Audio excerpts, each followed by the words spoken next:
Bertemu lagi dengan saya, Dr. Julita Nainggolan. Kali ini kita akan membahas tentang COVID dalam kehamilan. Mengingat pada masa ini sudah terjadi gelombang ketiga dari COVID-19 dan begitu banyak ibu hamil yang terkena dampak dari COVID-19 ini. Ingin tahu penjelasannya? Simak berikut ini.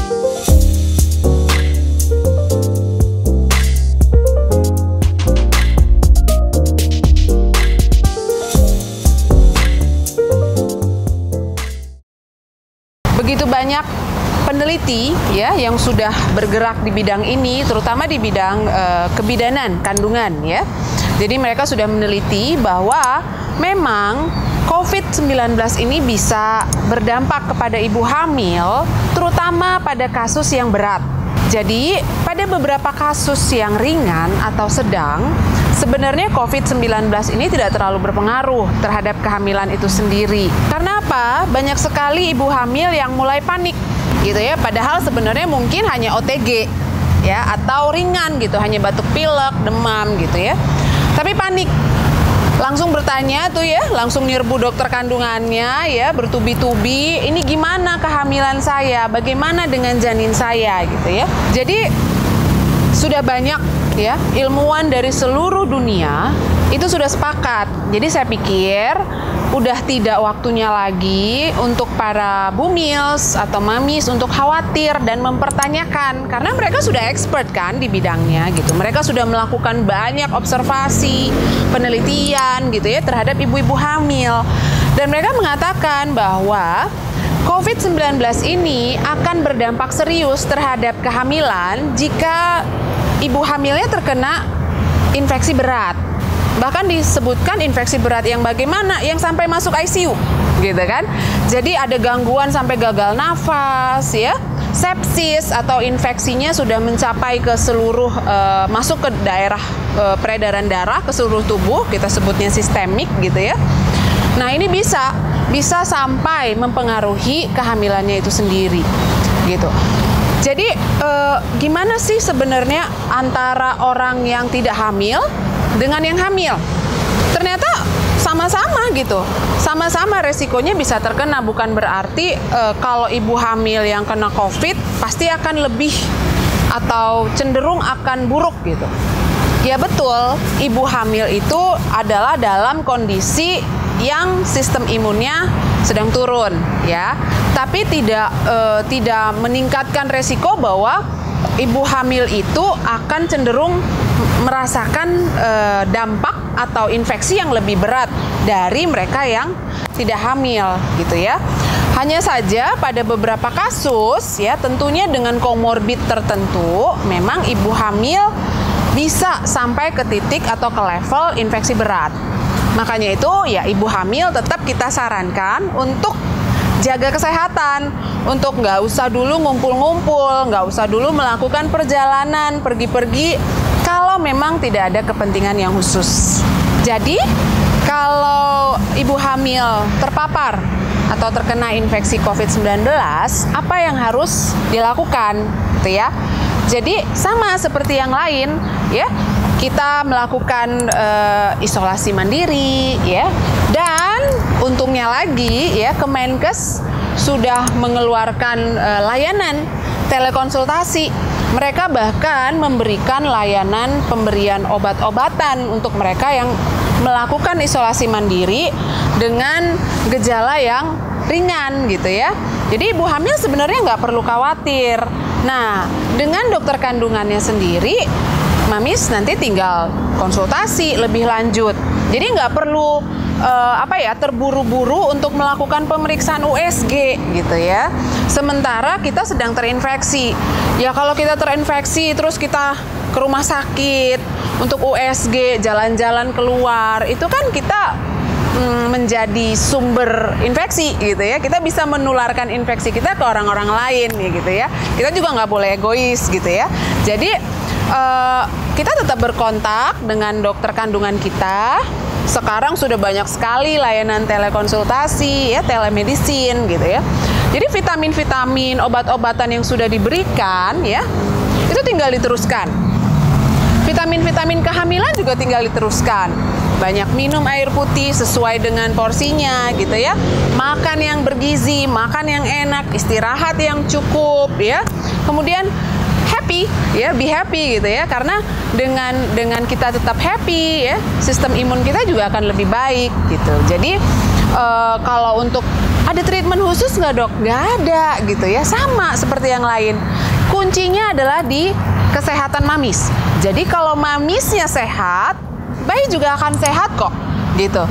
Kecuali kita kena infeksi yang berat. Nah ini nih baru mamis boleh khawatir. Karena apa? Virusnya bisa masuk ke peredaran darah, ya kan? Jadi bisa mengakibatkan gangguan terhadap kehamilannya gitu.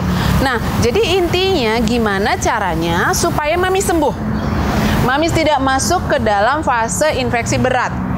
Dengan begitu babies akan aman, jadi nggak perlu khawatir. Ada beberapa badan ya, badan kesehatan di dunia ya. Contoh WHO. Kemudian ada American College of Obstetrics and Gynecology ya, itu dari Amerika. Kemudian RCOG, Royal College of Obstetrics and Gynecology, itu dari UK.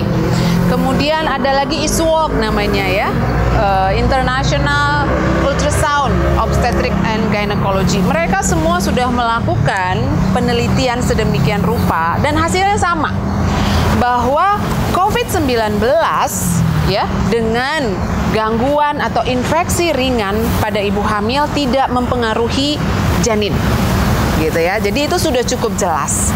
Nah, virus COVID-19 ini memang ditemukan ya, bisa ditemukan di plasenta atau kalau kata orang awam di ari-ari gitu ya.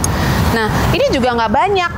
Ternyata mereka yang ditemukan sampai mengganggu ke area plasenta atau ari-ari ini yang tadi, yang kasus infeksi berat, yang mamanya sampai dirawat di ICU gitu ya. Nah, kemudian setelah diperiksa semuanya, ternyata bayi-bayi yang dilahirkan mayoritas baik-baik aja.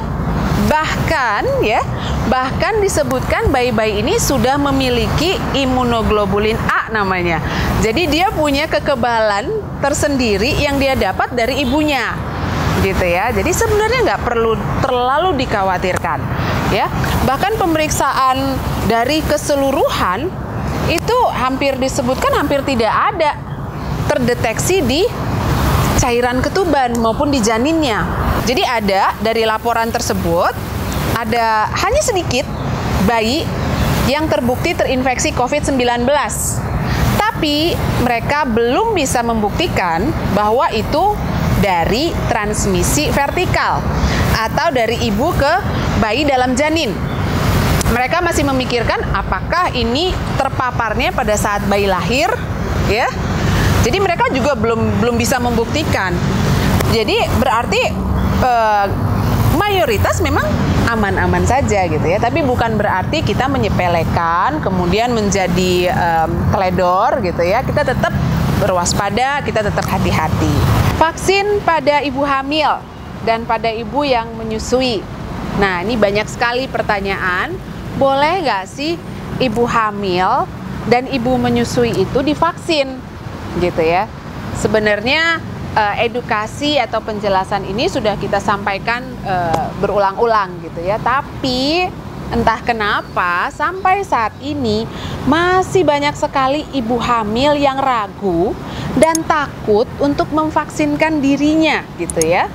Padahal sudah jelas ya di ulasan saya yang sebelumnya, para ilmuwan expert di bidangnya di seluruh dunia bahkan ya sudah confirm, sudah jelas-jelas menyatakan ibu hamil harus divaksin, aman untuk divaksin, bahkan termasuk sasaran untuk dilakukan vaksin.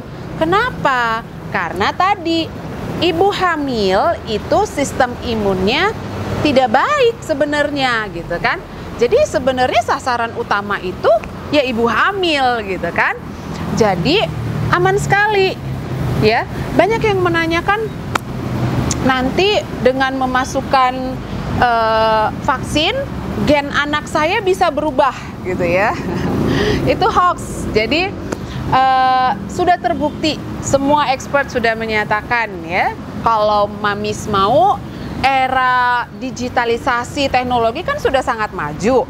Browsing tuh gitu ya. Browsing, cari tahu, baca-baca ya, tentunya dari sumber yang terpercaya gitu ya. Semua pasti menyatakan bahwa vaksin COVID itu aman. Jadi saya dan teman-teman yang lain ya, penggerak vaksin ini gitu ya, nggak tahu lagi harus berbicara bagaimana untuk meyakinkan Mamis bahwa vaksin itu sangat-sangat aman gitu ya.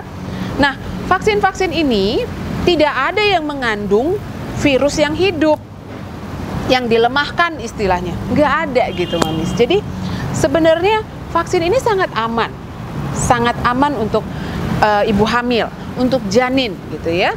Sedangkan nih ya, pasien atau ibu hamil yang terpapar infeksi COVID-19 aja, bayinya baik-baik saja gitu kan.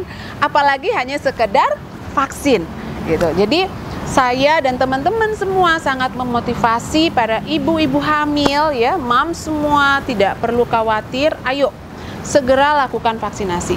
Kenapa? Karena ini merupakan proteksi untuk diri kita. Memang dengan vaksin tidak ada yang menjamin bahwa Mamis tidak akan terkena infeksi. Ya, belum ada expert dimanapun yang menjamin bahwa dengan kita vaksin kita tidak akan terkena infeksi COVID-19 gitu ya. Tapi mereka menjanjikan apa? Mereka menjanjikan dari apa yang sudah mereka lakukan penelitian, observasi, mereka yang dilakukan mendapat vaksinasi ya, efek atau gejala yang dirasakan adalah ringan gitu ya. Jarang sekali yang terkena COVID sesudah vaksin jatuh ke dalam fase infeksi berat gitu. Targetnya sebenarnya itu bukan targetnya habis vaksin terus jadi kebal, jadi nggak bisa terkena infeksi COVID, bukan. Jadi jangan salah persepsi ya. Kalau saya boleh mengandaikan, vaksin itu seperti kita pakai helm pada saat berkendaraan atau pakai motor gitu ya. Ya, nggak ada yang bisa menjamin dengan kita pakai helm kita nggak akan kecelakaan, bener nggak? Tapi dengan helm, kalaupun kita kecelakaan, dampaknya mungkin tidak terlalu berat. Kepala kita terlindungi. Konsepnya sama dengan vaksin, Mamis. Ya, jadi dengan vaksin nggak ada yang bilang kita nggak akan kena. Belum tentu. Kalau kita istilahnya tetap nggak taat prokes, gitu kan? Tapi kalaupun kita terkena infeksinya, gejala yang kita rasakan adalah sangat ringan, gitu ya. Jadi saya pikir udah tidak waktunya lagi kita meragukan tentang kegunaan atau manfaat dari vaksin ini. Bagaimana dengan ibu yang menyusui? Nah, apalagi ibu yang menyusui, gitu ya. Ibu hamil aja aman, apalagi yang menyusui. Ya, jadi ya itu tadi seperti yang sudah saya sebutkan sebelumnya bahwa ada imunoglobulin ya, efek protektif yang cukup baik yang dikeluarkan dari ASI ya. Jadi hal ini justru akan membuat sistem kekebalan tubuh janin menjadi baik ya. Karena dia dapat antibodi yang dari kita yang sudah kita bentuk ya, efek dari si vaksin tadi gitu. Jadi sangat penting. Jadi kalau kita menyusui itu juga bukan menjadi kontraindikasi untuk dilakukan vaksin. Justru kita sangat menyarankan ibu-ibu menyusui untuk melakukan vaksinasi. Itu ya Mamis. Jadi jangan dengar kata-kata orang yang menyatakan bahwa oh kalau ibu menyusui itu nggak boleh divaksin. Oh ibu hamil itu nggak boleh divaksin. Enggak. Bahkan Perhimpunan Obstetri dan Ginekologi di negara kita sendiri nih di Indonesia, mereka sudah menyarankan, sudah mengeluarkan surat hitam di atas putih legal.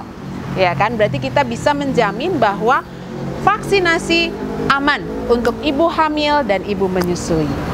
Pertanyaan yang juga sering ditanyakan adalah apakah ibu yang sedang menyusui kemudian terkena infeksi COVID-19 itu boleh tetap menyusui bayinya? Nah, pertanyaan ini cukup sering. Jawabannya adalah boleh. Sangat boleh gitu ya. Jadi disebutkan, dan ini bukan bukan kata saya ya. Ini dari perkumpulan expert di seluruh dunia, bahkan di WHO sendiri ya, mereka sudah mengatakan bahwa ibu menyusui boleh menyusui bayinya walaupun dia terkena infeksi COVID-19. Ya, seperti tadi, dengan kita terkena COVID-19, tubuh mamis akan membentuk antibodi dan ini juga akan ikut ditularkan atau di-sharing ke bayinya pada saat menyusui, sehingga apa? Sehingga kekebalan tubuh bayinya lebih baik. Gitu ya. Jadi efek dari atau benefit yang didapat dari menyusui secara eksklusif itu jauh lebih baik ya dibanding rasa kekhawatiran kita kalau bayi kita tertular COVID-19. Infeksi COVID-19 itu tidak ditularkan melalui ASI. Itu perlu dicatat ya mamis ya. Jadi tidak diekskresikan atau tidak dikeluarkan di air susu ibu. Ya, jadi aman. Ya, hanya saja perlu diperhatikan bagaimana cara pemberiannya. Ya, tentu saja mamis harus tetap sesuai prokes. Ya, jadi pada saat menyusui pakailah masker yang baik. Bukan hanya sekedar masker kain, ya. Kita menyarankan maskernya masker N95 ya. Kemudian kita selalu rajin cuci tangan ya sebelum melakukan proses menyusui. Ya, ini penting sekali ya. Kemudian ada beberapa pasien juga nih yang mungkin khawatir gitu ya, merasa tidak nyaman kalau menyusui secara langsung. Bagaimana dengan ASI perah, Dok? Misalnya saya perah, kemudian saya berikan ke bayi saya. Ini juga boleh, gitu ya. Pastikan waktu kita mau perah, cuci tangan yang bersih. Tentunya kita tetap pakai masker, ya. Kemudian kita taruh di wadah yang juga memang sudah kita sterilkan, ya. Kemudian diberikan ke bayi. Ini sangat dianjurkan, karena benefitnya jauh lebih banyak, gitu ya. Bayi kita akan mendapatkan sistem imun yang baik dari pemberian ASI. Jadi jangan khawatir, mereka yang terpapar COVID-19, terkena infeksi COVID-19 dan kebetulan sedang menyusui, silahkan menyusuinya boleh dilanjutkan. Mau cara bagaimana? Mau kontak langsung ya, atau mau perah? Terserah, senyamannya mamis gitu ya, karena dua-duanya dianjurkan. Gitu ya mamis, semoga penjelasan saya bermanfaat. Salam sehat dari saya, sampai berjumpa lagi. Dapatkan informasi medis langsung dari Dr. Vito dengan subscribe channel YouTube ini. Anda juga bisa membagikan semua informasi berharga di sini dengan cara share ke teman-teman atau kenalan Anda.